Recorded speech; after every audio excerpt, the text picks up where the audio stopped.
So we recorded this interview with Governor Gary Locke, who was the governor that I most remember from my childhood in Washington State. So it was a big thrill for me. Awesome. But I am super shamed after this conversation because the governor had literally just been purchasing lumber and pouring concrete pilings for his own deck that he's building. The governor is not just a governor, he can freaking build a deck. And I don't want to say his age, but he's out there building. You can Google it. He's out there building decks at a. He's in his 70s. He's in his 70s. Let's just say that. Yes. And I know he was talking to us about the Pythagorean theorem and how to, just organize and put together a deck. And I was just thinking, our generation, we can't do anything. We are so pathetic. This guy was the governor of a state. He was the commerce secretary and an ambassador. And he's building his own damn deck. And like my grandmother growing up would make all of our clothes when we were kids. Yeah, I know. My dad could build stuff like that. I know yours could too. Absolutely, yeah. Millennials are so pathetic. But you know what? We do have podcasts. We can make podcasts. It's time for Sound Politics. I'm KUOW's Libby Denkmann. And I'm politics reporter Scott Greenstone. And this is Talking Tariffs, a show about taxation, trade, and... Wait, sorry, I'm on the wrong tab. This is Sound Politics, a show about politics in Washington State. It feels like for a lot of people that all this talk about international trade policy in the past couple of weeks might be more like a tariff on our attention spans. Okay, a trade barrier for our ability to pay attention. keep working on that we'll one. workshop that. I know we talked about tariffs last week, but little did we know, even then, that the stock market was about to take a nosedive. Or probably more importantly, that the bond market would see that massive sell-off. All of that led up to Wednesday when President Trump pulled another switcheroo and paused most of his announced tariffs, leaving a 10% across-the-board tax in place, with the major exception of China. Yeah, right. U.S. tariffs on Chinese imports are now through the roof. And I have bad news for you. Washington State exports more to China than anywhere else. So we're going to talk about the implications of China's retaliation with a former U.S. ambassador to China and former U.S. Commerce Secretary and, by the way, two-term governor of the state of Washington. Gary Locke will be here in just a couple of minutes. But that's not all. Today the show is local but international trade policy, international relations, international students on visas whose work and study here in the U.S. just got upended. Yeah, the Trump administration has been revoking hundreds of student visas in recent weeks, and that's hit international students and recent grads at many universities here in Washington State. And Scott, you've been reporting on this. What's going on? Yeah, so on Monday, UW announced that 5 of their students plus 4 post-grad trainees had their visas revoked. Seattle U said 3 of its post-grads had their status revoked, and the Spokesman Review reports that there are 2 at Gonzaga and another at WSU that are essentially no longer legally here in the U.S. All the universities say they aren't being told in advance about the revocations. School administrations are monitoring their students' status basically by hitting refresh over and over on online databases. And a UW spokesperson also told me they aren't getting any information on why these visas are being revoked. The big underlying issue, right, has been activism around the war in Gaza, the students that participated in protests. That's what the Trump administration is saying, and some of the reasons for some of those detainments that we've seen at other universities around the country, right? Like Mahmoud Khalil, yeah. Right, or Rumeysa Ozturk at Tufts University. So, yeah, the Trump administration says activism, student protests are the main rationale for revoking these visas, reportedly because of those activities' anti-Semitic character. But again, universities aren't being told if these students have actually been linked to any activism. And UW said at least, their 9 who lost visas, quote, "We have no indication these actions are due to activism or other protected free speech." We do know the nationwide protests have become a bludgeon against higher education. The federal government is withholding hundreds of millions of dollars from all sorts of campuses, it says, haven't done enough to fight anti-Semitism. And those campuses include UW, by the way. Yeah. And to, I did talk to somebody who disagrees with Trump's actions, particularly detainments that we mentioned. But, agrees with the argument that universities, and he was talking specifically about UW, haven't done enough to combat anti-Semitism. He was a professor emeritus of sociology and Jewish studies at UW, Paul Burstein. He pointed to a survey from UW's Task Force on Anti-Semitism and Islamophobia released last fall, where Jewish students said they were told to, quote, go back to the gas chambers by some protesters, among other things. And that, to be fair, that same report found that Jewish students who supported Gaza protests said they were being harassed by supporters of Israel. That's what I heard from organizers of the protest encampment, that they felt that there was Islamophobia and anti-Arab sentiment being expressed by counter-protesters. One more thing from that same report is that most Palestinians, a big majority of Palestinian students, said they felt they had to hide their identities. So just not a good vibe on campus, certainly last year, and I think certainly now. But I asked UW about this assertion that they haven't done enough. And they said they had suspended a student group, read criminal trespass warnings to some protesters who were doing sit-ins. They arrested one. There may be other disciplinary actions going on with other students, but those are not publicly available due to a little thing called FERPA. FERPA? The Family Education. If you were ever a student journalist at a student newspaper, FERPA is like the bane of your life. Family Education something act, basically like privacy. Privacy for educators and people getting education. We should add there are increasingly students and grads seeing their visas canceled who say that they had nothing to do with protests at all. The Wall Street Journal reports that many had minor offenses like speeding tickets or public urination on their record. Some of those were charges that had been dismissed. They were never actually convicted of a crime.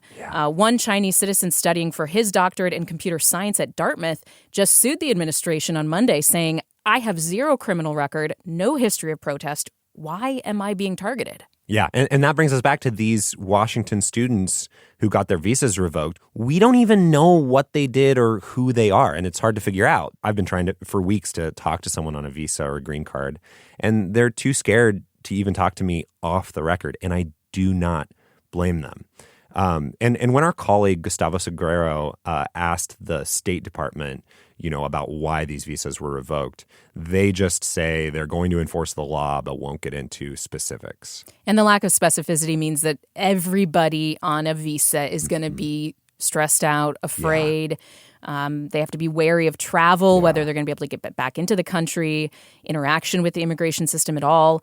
I know schools are counseling international students to stay in the country because if you go away for a break or anything, there might be trouble getting back in.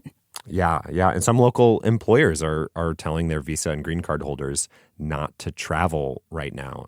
It's really hard to capture in a few words what a chaotic time this is for people who came here to work or to study. Yeah, and what that does, the fear in terms of their ability to, speak freely, to live their lives freely, but also the bigger picture of who will want to come here to study if they're living in this environment of fear. That's another conversation. We're going to keep following this story. But after a quick break, we're getting back to tariff talk. Yes, tariff talk, your favorite show. Governor, Ambassador, Secretary Gary Locke will be here. Back in a minute. We're back with Sound Politics. On Wednesday, President Trump announced a 90-day pause on his reciprocal tariffs, leaving in place a 10% tax on imports from dozens of countries. But that pause, it definitely did not include China. I think I've seen this episode before. Yeah, will he or won't he? It's got all the intrigue you were hoping for from the White Lotus season finale. Yeah, and also no monkeys with guns. Not yet. Well, so the pause will leave many businesses unsure of what comes next. There is one thing that appears to be certain. Trump bumped up the tariff rate on China yet again to 125%.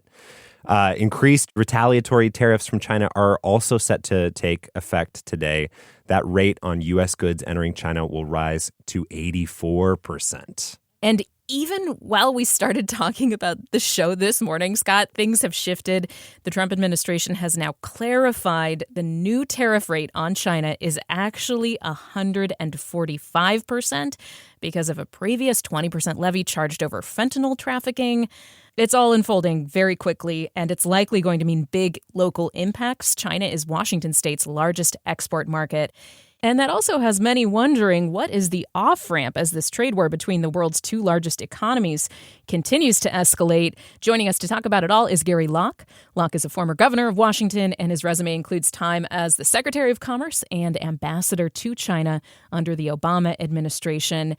Thank you for joining Sound Politics today. And I got to ask, so do you prefer governor, ambassador, secretary? What do we call you now? Gary's fine, but former U.S. Senator Slade Gorton told Senator Dan Evans, who was also one of our great governors, that the higher appropriate title is actually governor.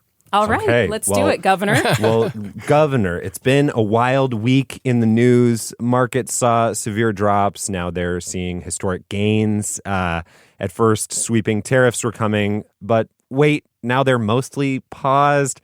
I saw someone describe their stock portfolio as looking like a heartbeat monitor. What's been going through your mind amidst all this back and forth on tariffs?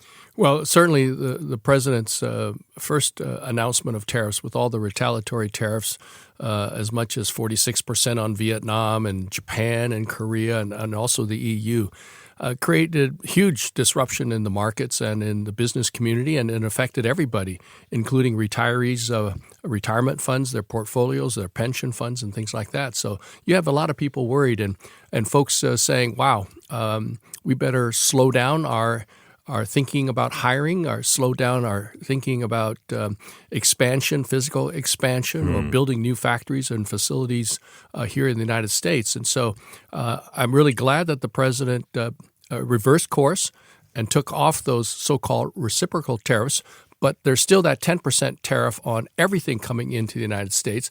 But also there's still the high tariffs on steel, aluminum, and all foreign cars coming into the United States. People need to understand that, contrary to what the president said, the tariff is not paid for by that other country.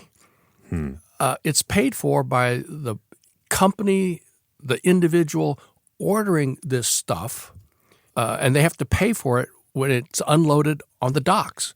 And so the Costcos of the world, the Home Depots of the world, the Targets, the Walmarts, they have to pay this tax before they can receive the goods. And so if Walmart, Costco, Home Depot have to pay more than 150% tax, that's 1.5 times more than what they would have paid. So that $5 item is now going to cost $12.50 that Costco or Walmart has to pay. You know darn well they're going to pass that on to the consumer. There's no way they can eat it. Yeah. $100 pair of shoes is $250, et cetera. Yeah, that Nordstrom has to pay, and then they pass it on to you. Do you think this pause that President Trump, is it him backing down and maybe recognizing the growing frustration from Republicans, the volatility in the bond market, or do you buy that this was the plan all along, as Treasury Secretary Scott Bessent said, the art of the deal? Well, who knows what the real plan was, because the administration was giving out mixed signals. Some of his key people were saying, no, this is permanent. This is to reorder the world trade system. And others were saying, well, he might be up for some negotiation. But we see the 10% tariffs, which are permanent. He's not backing off on that. And so there are some, he says that the administration says that some of these tariffs are really aimed at the trade imbalance, that we have trade deficits with many countries, and that's not fair because they don't accept our products and services. Well, he imposed a huge tariff on Australia, and we actually have a trade surplus with Australia. That is, we sell more to Australia than we buy from Australia. And so why did he impose a very high tariff on Australia? And then, of course, when you even talk about how you compute the value of the product that we're buying, let's say from China, iPhone, so many of the components come from other countries, but we actually count it as all made in China, when in fact some of it is parts of Asia and even the United States. Yeah, it's deeply interconnected. It's complicated. I'm hearing you say that these tariffs have been more of a blunt instrument rather than a scalpel. Chinese tariffs could have particularly harsh consequences in Washington state. We've talked about that Washington exports a huge amount to China. What do you expect when it comes to local impacts of this trade war? What kinds of industries, what kind of businesses could be particularly hard hit? It's going to impact both imports, products coming in from China to the state of Washington, as well as our shipment of Washington products out to China. China has retaliated. So the cost of American goods is almost going to double, not quite double, but more than 50%. And so those Chinese companies and consumers are going to say, well, no, I don't want Washington cherries. They're too expensive. I don't need Washington apples. I can get apples from Chile or something like that. And so it's going to reduce the demand, which then reduces the output of our farmers, and it means less income. Our seafood products, lumber and everything else, that means fewer exports, smaller exports. We had a saying at the Commerce Department, the more you export, the more you produce. The more you produce, the more workers you need, and that means jobs for the American people. Well, the reverse is true too. Fewer exports, fewer products you need to make or produce. Fewer products you make or produce, you don't need as many workers, and that leads to higher unemployment. Gooey ducks, big export to China. Is that true? Yeah, the gooey duck harvest, and China buys a lot of that. You don't think people will pay extra for the Cosmic Crisp? It's a special apple. One tack that some states like California are taking is to ask for a trading exemption with other countries. So California Governor Gavin Newsom told his administration to find, quote, strategic relationships with international trading partners and basically make a tariff exception for California products. Could Washington hypothetically do something like that? Is there any way that we can kind of get around this and rebuild our relationship with the world?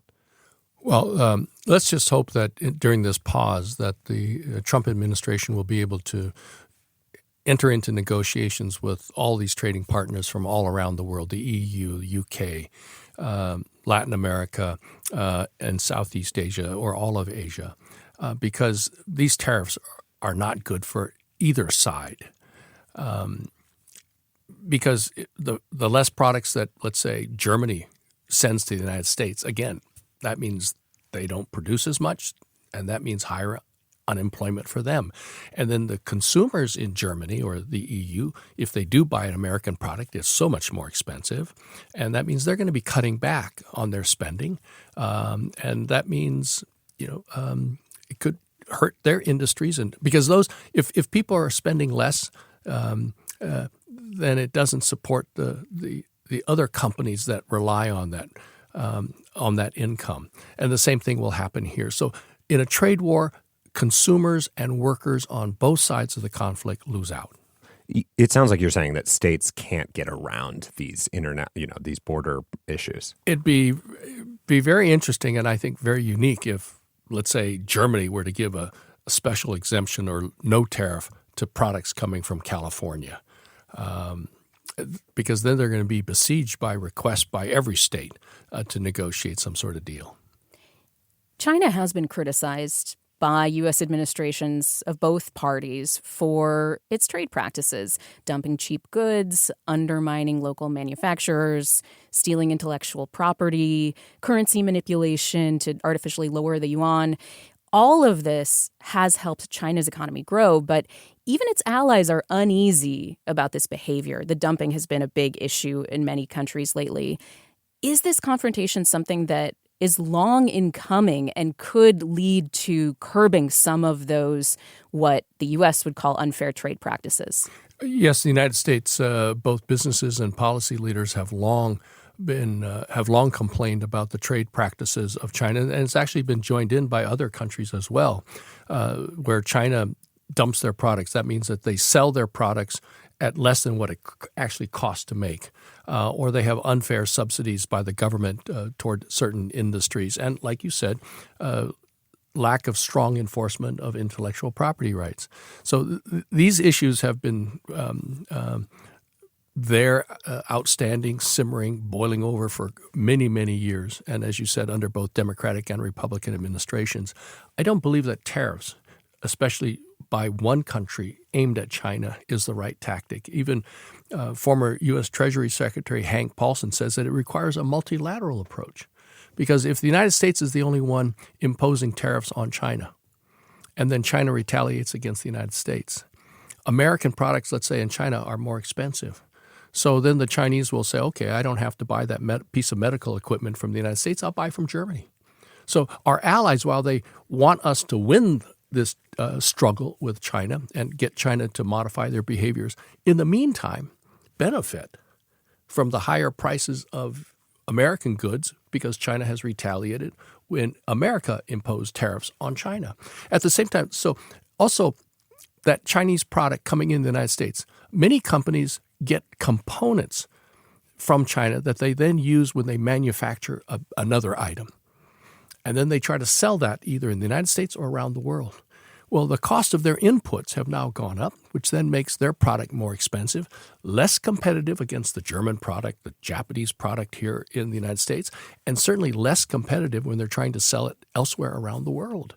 So that's why you need many countries joining together to confront China on these unfair trade practices. But doing it alone and using tariffs is the wrong way to go. Can you take us inside the thinking of China's government, Xi Jinping here, from your time as ambassador? What do you think the tolerance level is for pain as this confrontation escalates? And what kinds of tools could China use? I mean, selling off treasury bonds, other things that could really hurt the U.S. Who's going to outlast who here, basically? Well, that's a good question, and unfortunately, both consumers and workers are going to suffer during this stare down, this confrontation.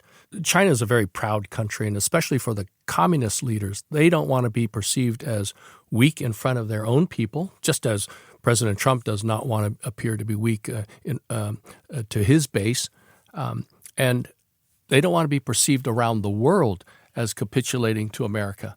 They feel that they've been humiliated over the past couple centuries in terms of the Opium War and Western countries occupying and governing parts of China, like in Shanghai, where you have the German section, the French section, and so forth.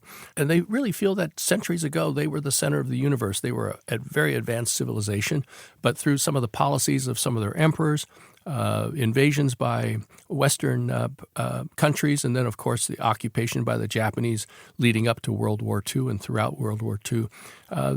They have a chip on their shoulder, and they're trying to reassert what they feel is their glory and their rightful place in the world. Well, so you're saying basically that the U.S. and President Trump might have grievances that go back to the post-World War II order, but China's grievances are going back centuries. Yes, and so because President Xi Jinping and the other communist leaders don't want to be perceived as weak and buckling under the pressure of what they consider the unfair domination of the United States in the world order or bullying by the United States, they're going to resist. Don't expect Xi Jinping to pick up that phone and make the first call to the White House.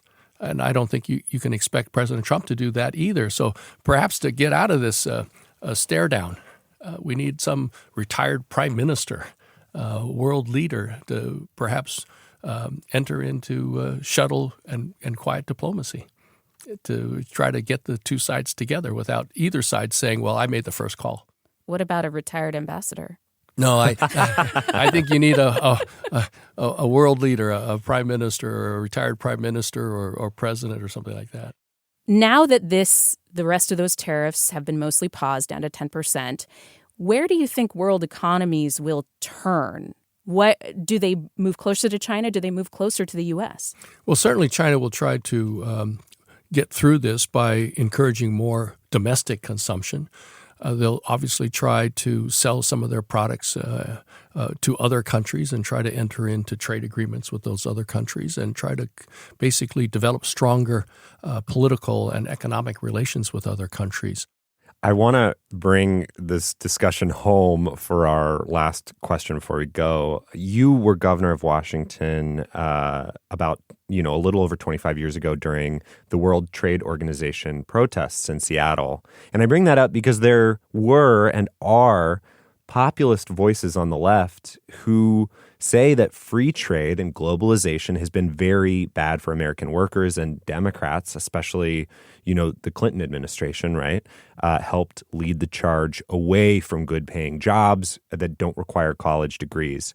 So if you're arguing, tariffs don't work and the free trade status quo is part of what voters are rejecting, is there a third way forward? Well, I've always believed in fair trade. I've never believed in free trade. And I think that the United States, whether under Democrats or Republicans, made a huge mistake when they said that, with the advent of technology and trade, there'll be all these new jobs created. Well, that's fine for a 20-year-old who's going to the University of Washington and getting a degree in computer science or something like that. But what do you do about the person who lives in Grays Harbor, who's 50 years old, 45 years old? Are we expecting them to move to Seattle area or move to Boston or Silicon Valley to take a job and enter into job training and retraining?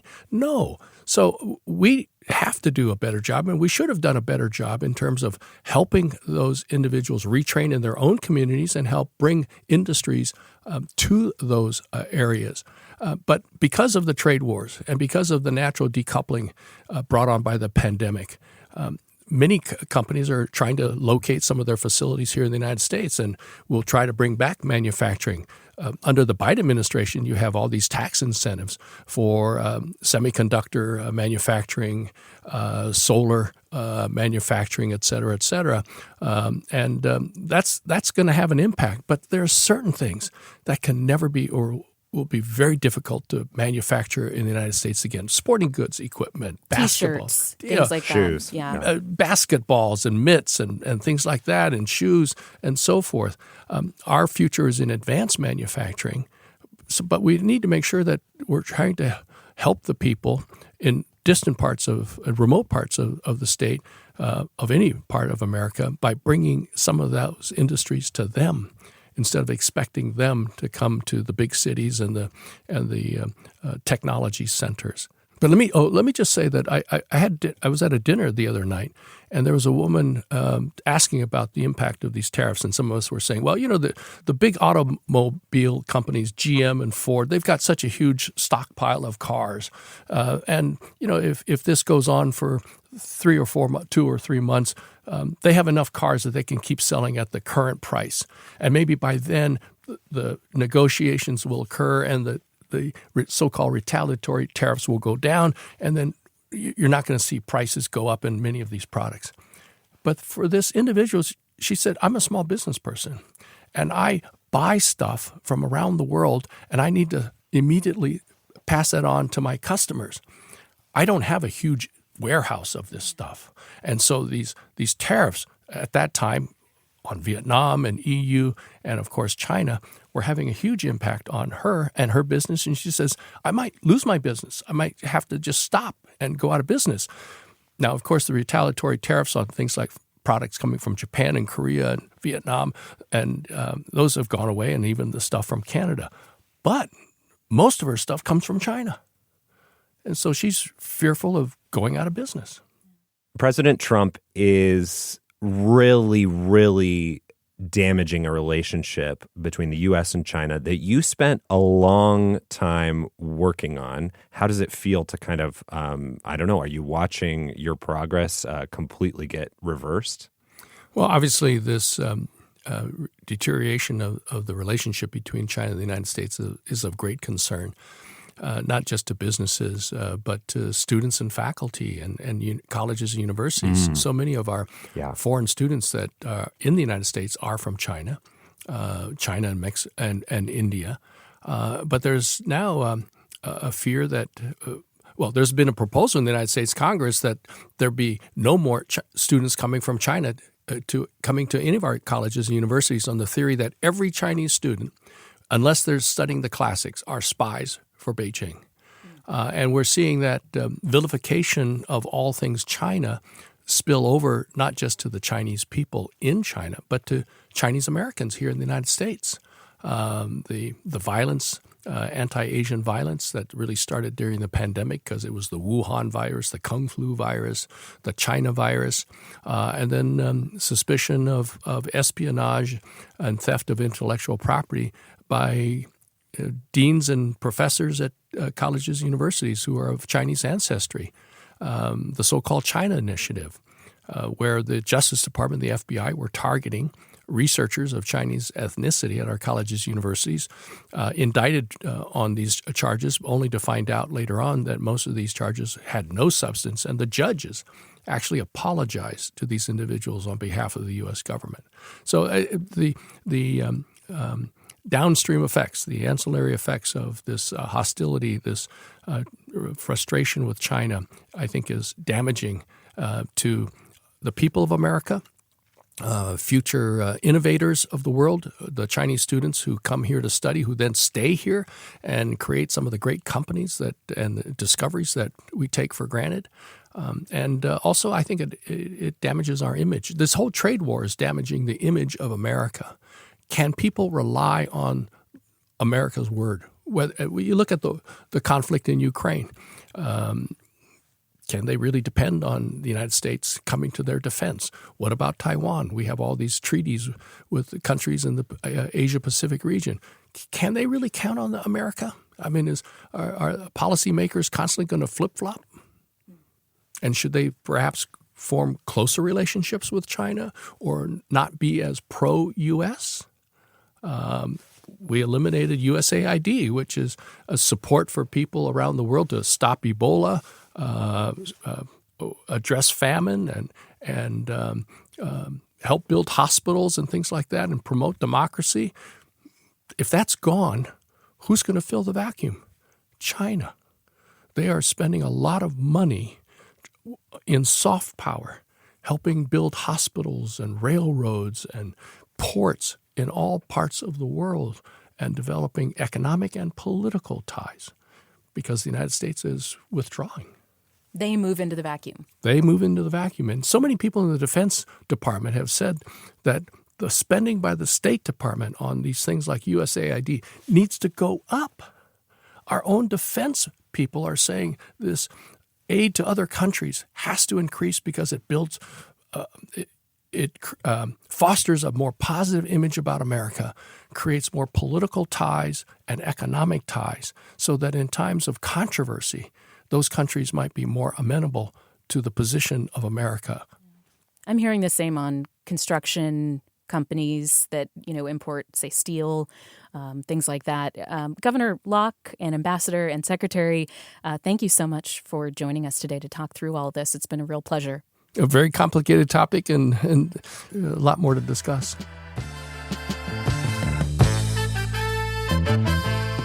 That's it for Sound Politics today. I'm Scott Greenstone. And I'm Libby Denkmann. Our producer this week is Alec Cowan. Our editor is Gabriel Spitzer.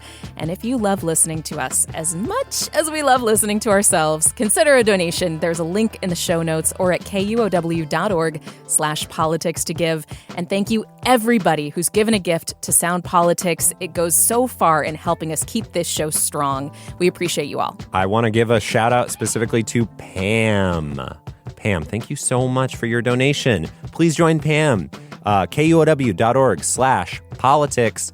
We'll see you next week. Everybody could be more like Pam, I think. I would love if everyone was more like Pam.